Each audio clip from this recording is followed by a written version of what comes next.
Esta semana el proyecto de ley conocido como Ley Dominga fue aprobado por el Senado y pasó a su segundo trámite en la Cámara de Diputados. Vamos a hablar de este tema para que se pueda entender de qué se trata, cuál es la discusión que se está dando en el Parlamento, con la doctora Andrea von Houwelink, directora ginecóloga Chile y experta, además asesora en esta legislación. ¿Cómo está, doctora? Un gusto saludarla.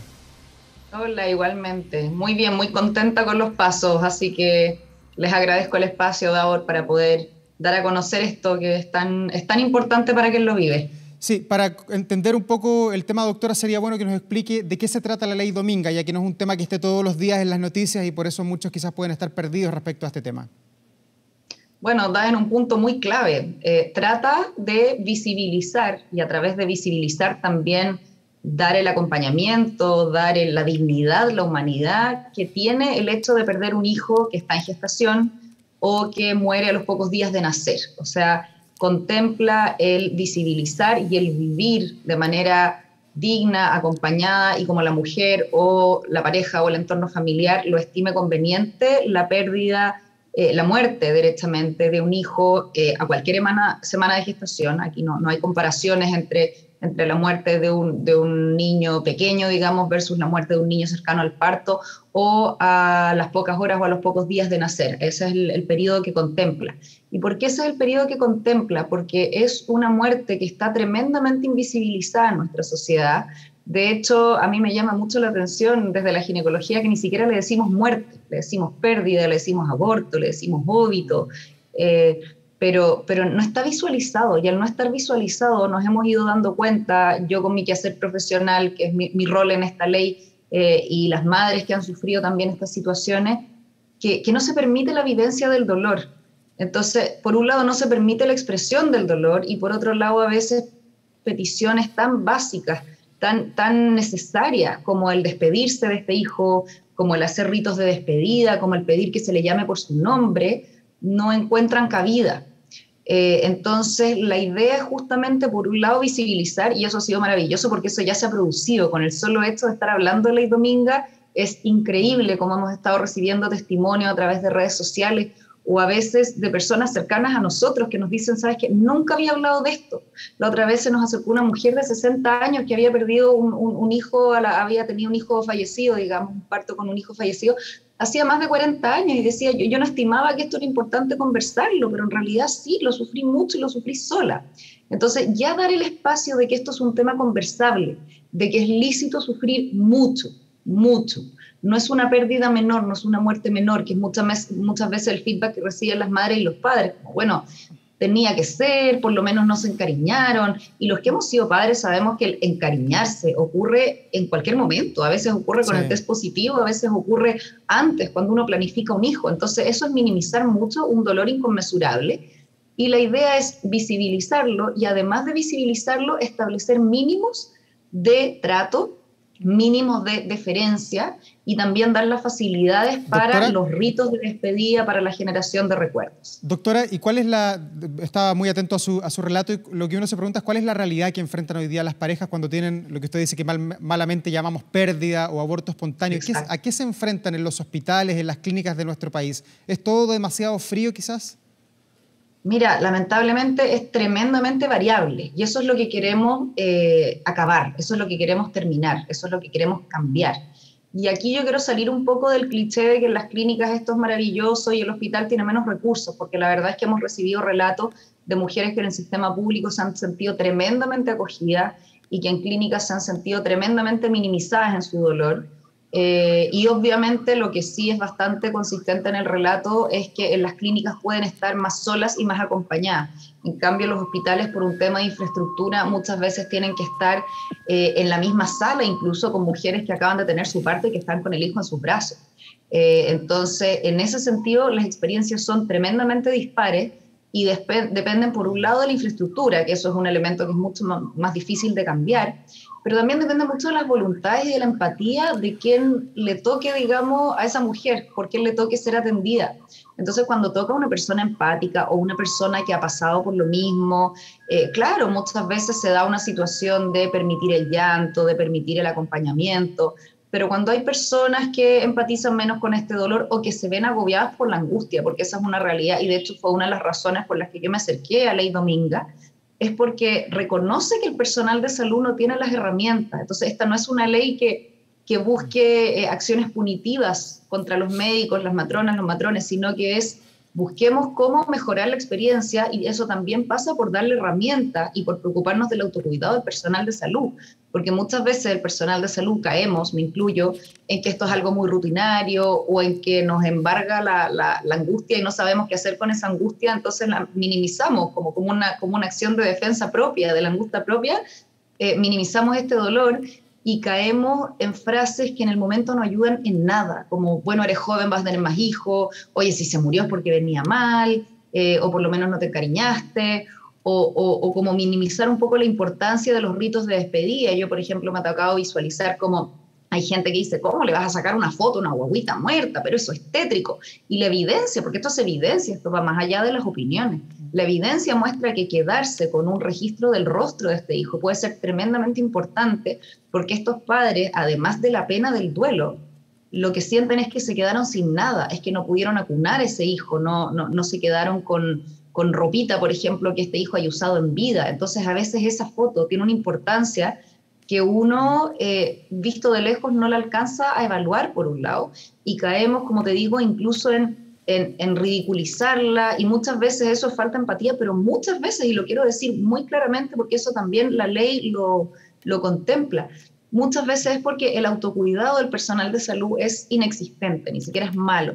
Entonces, a veces pasa que cuando la situación nos sobrepasa, en vez de reaccionar reconociendo que necesitamos apoyo, reaccionamos un poco como con agresividad, por decirlo así, un poco como convenciéndome a mí misma a través de convencer a esta mujer de que esto no es necesario, o de que esto no es para tanto, o caer en estos consuelos que son, la verdad es que cuando la mujer los recibe son terribles, porque era, oye, si lo mejor era que se muriera, y yo estoy llorando a mi hijo, entonces que me digan eso es francamente violento, sin que haya una intención violenta detrás, sino que a veces viene desde la mejor de las intenciones, pero lamentablemente la recepción es muy mala.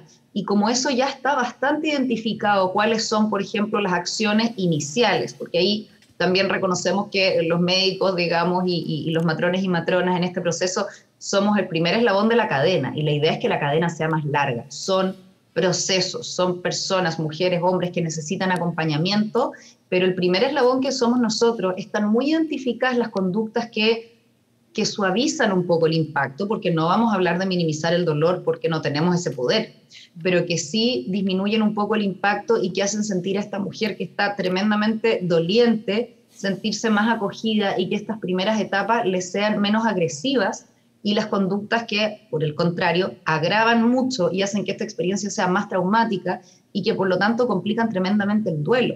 Y además de la salud mental de esa mujer, que ya debería ser argumento suficiente, también está muy evaluado que el hecho de poder vivir un proceso de duelo sano, saludable, que no por eso va a doler menos, pero que yo lo voy a poder integrar a mi biografía de alguna manera, que yo voy a poder integrar a este hijo, porque yo fui madre, eso no lo podemos olvidar, integrar este hijo a mi biografía, el vínculo con los siguientes hijos que yo pueda, si quiero y si puedo tenerlos, también es mejor. Entonces, esto, además de pensar en la salud de esa madre, de ese padre, cuando el padre estaba muy, muy doliente también, de esa familia, es pensando también en los hijos futuros. Entonces, esto tiene implicancias y ramificaciones para muchos lados. Sí, es tremendo como usted lo plantea, con esos relatos que ha podido recoger ahí in situ, conversando con las mamás, con los papás, con las parejas que han decidido tener un hijo y no han podido finalmente llegar a un buen puerto. Así como usted lo plantea y como lo plantea también la Ley Dominga, lo que ya fue aprobado en el Congreso, hay también un acompañamiento para los papás. Estaba leyendo que, por ejemplo, van a solicitar que en los trabajos puedan darle permiso a aquellas personas que hayan tenido una pérdida. ¿Cómo se hace ese tratamiento de salud mental? Y se incorpora también la Ley Dominga algún rito fúnebre, porque hoy día no se puede acceder finalmente a esa guaguita que murió. Mira, se puede, pero es un poco engorroso, sí. Y muchas veces el tratamiento que se da, incluso en esos ritos fúnebres, es distinto. Por ejemplo, no se les pone el nombre, estoy hablando no necesariamente del sepelio, del entierro, sino que estoy hablando del mismo hospital o de la misma clínica.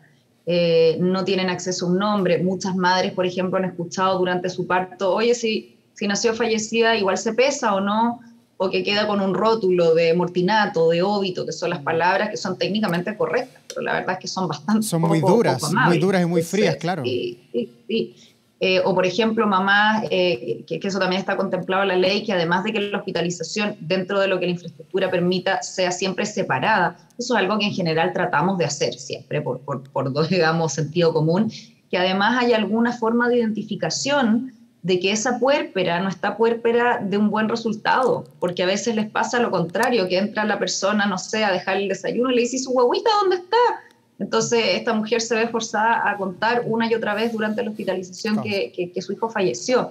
Entonces, contempla los ritos que la mujer o la pareja o la familia, porque contemplamos distintas realidades, obviamente, estime convenientes. Nosotros también respetamos tremendamente a mujeres que no se ven tan comprometidas emocionalmente y que quieren seguir su vida y no hacer ritos de despedida. Eso es muy válido.